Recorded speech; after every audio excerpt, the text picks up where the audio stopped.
সংহতি জিম থেকে কে আছে? মানে সব কটা আছে, সবার আছে, আমার নেই। তাহলে এখানে যে কটা আছে ওরা আমার সাথে থাকলে জীবনে কোনো ভয় নেই। যে সামনে আসবে তাকে ছুড়ে ফেলবে। রাহুলদা, ওদেরকে দেখে ভয় পাও, ওদেরকে দেখে ভয় পাও। আর তোমার একটা আছে, দেখি দাও না, দেখাতে পারবে না। হ্যাঁ, লাভ ইউ। এই চলে গেছো দাদা কি, যে গানটা জীবন আছে যতদিন বাবার ভক্ত ততদিন নামে এখন নতুন করে পরিচয় পেয়েছে গানটা। এই গানটা বাংলাদেশের গান, কিন্তু যে লাইনটা ভাইরাল হয়েছে আবার, সেটা কিন্তু আমার লেখা। অর্থাৎ জীবন আছে যতদিন বাবার ভক্ত ততদিন পড়ে রব ভবের মূর্ছনায়। এটা বাংলাদেশের আকাশদার গান ছিল, চলে গেছো তা দেখি, যেটা পুরনো ভার্সন। তখন আমরা ক্লাস 10 আমার মনে আছে, মাধ্যমিক পরীক্ষা দিচ্ছি সে সময়। তখন গানটা রিলিজ হয়, একটা মোবাইল ভার্সন। আর্টিস্ট কে ছিল পরিচয় পাইনি। শুভ দৃষ্টির বিনিময় হলে ভালোবাসা হয়, লোকে তারে ভালোবাসা কয়। আমি বলি চলনায় সবই যন্ত্রণা, এগুলো ভালোবাসা নয়। শুভ দৃষ্টির বিনিময় হলে ভালোবাসা হয়। একটা জেনারেশন ছিল যখন মনে করা হতো শুভদৃষ্টি মানে বিয়ে করা মানেই হচ্ছে ভালোবাসার আসল পরিণতি, কি তাই তো? আচ্ছা, চিৎকারটা কেন শুধু এই জায়গায় সীমাবদ্ধ? সবাই কি চিৎকার হবে না? একটু বলতে হবে। ভালোবাসার আসল পরিণতি একসময় আমার বাবা মাদের জেনারেশন, মানে আমার এখানে যারা মা এর বয়সী যারা আছেন তাদের জেনারেশনে ভালোবাসার পরিণতি মানেই ছিল শুভদৃষ্টি। আর আজকে আজকে ভালোবাসার পরিণতি কি বলবো সাহস নিয়ে? আমাকে কেউ কিছু বলার নেই তো? আজকে ভালোবাসার ডেফিনেশন হচ্ছে ওয়ো।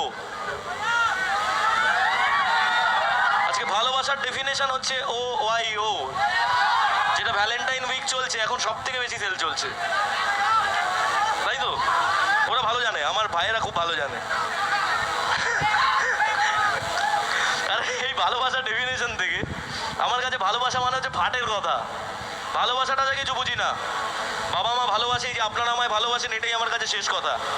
ওই গার্লফ্রেন্ড, প্রেমিকা, বান্ধবী, ওসব আমার কাছে এখন পুরো ভাট। মানে সারা জীবনে এত ল্যাং খেয়েছি, যেখানে এসে দাঁড়িয়ে বলতে বাধ্য হচ্ছি সত্যি ধসে গেছে। কলেজ লাইফে আমি যখন রবীন্দ্রভারতী ইউনিভার্সিটিতে পড়ছি, তখন আমার সঙ্গে একটা কাপল, ওরা প্রেম করতো। ইউনিভার্সিটিতে ভর্তির আগে থেকেই দুজনই গান নিয়ে পড়াশুনো করেছে, ভর্তি হয়েছে। তো ওদের ইউনিভার্সিটি ঢোকার আগে 1 বছর প্রেম করেছে, ইউনিভার্সিটিতে গ্র্যাজুয়েশন 3 বছর, মাস্টার্স 2 বছর, মানে 5 বছর, ওদিকে 1 বছর 6 বছর, আরও 1 বছর 7 বছর পরে ওদের বিয়ে ঠিক হলো। বাড়ি থেকে একদম মেনে নিয়েছে প্রেম। বিয়ের নিমন্ত্রণ পেলাম, আমার বাড়িতে এসে কার্ড দিয়ে গেছে। তো হঠাৎ করে বিয়ের 2-3 দিন আগে আমি ফোন করেছি, আচ্ছা তোদের ভেন্যুটা কোথায় জানো, ভুলে গেছি। ফোনে বলছে, ভাই তোর বান্ধবী চলে গেছে। মানে মরে গেছে? বলছে না, অন্য ছেলের সাথে ফুটে গেছে। এবার অন্য ছেলেকে, শোনো গল্পটা শোনো, অন্য ছেলেটাকে বলছে ওর নাকি আগে একটা প্রেম ছিল, 7 বছরের আগের প্রেম। এটি কি ছিল আমি নিজেই জানি না। 7 বছর ধরে প্রেম করলো একজনের সঙ্গেই, 7 বছর থাকলো, পড়াশোনা করলো, বাড়ি থেকে জানে, সব ঘুরতে ফুরতে যায় একসাথে। 7 বছর পরে নাকি 7 বছর আগের কোন প্রেমিক ছিল, 6 মাস প্রেম করেছে, তার সঙ্গে ফুটে গেছে। তো এই প্রেমের কোনো কিন্তু মানে নেই। তাহলে কি এতক্ষণ যা শুনছিলে সব ছিল ফাটের কথা, এখন বলবো বাস্তবতা। আমরা পয়সা দিয়ে তো সব কিনতে চাই, তাই তো?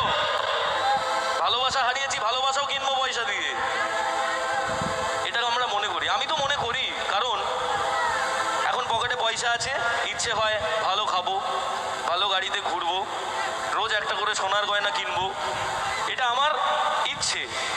এবার ভালোবাসা যখন হারিয়েছি তখন এটা মনে হয় যে পকেটে যখন পয়সা আছে প্রচুর মেয়ে আসবে, এটা মনে হয়। আপনারা খারাপ নেবেন না, খারাপ পাবেন না, আপনাদের জন্য নয় এই লাইন, এই লাইন আমার জন্য। আমি নিজেকে খারাপ বলে প্রমাণিত করতে চাই। আর শুধু আমি নই, আমার মতন যারা ওরা আছে, আমি একা দলে নই, দল ভারী করে নিয়েছি, ওরা আছে আমার দলে।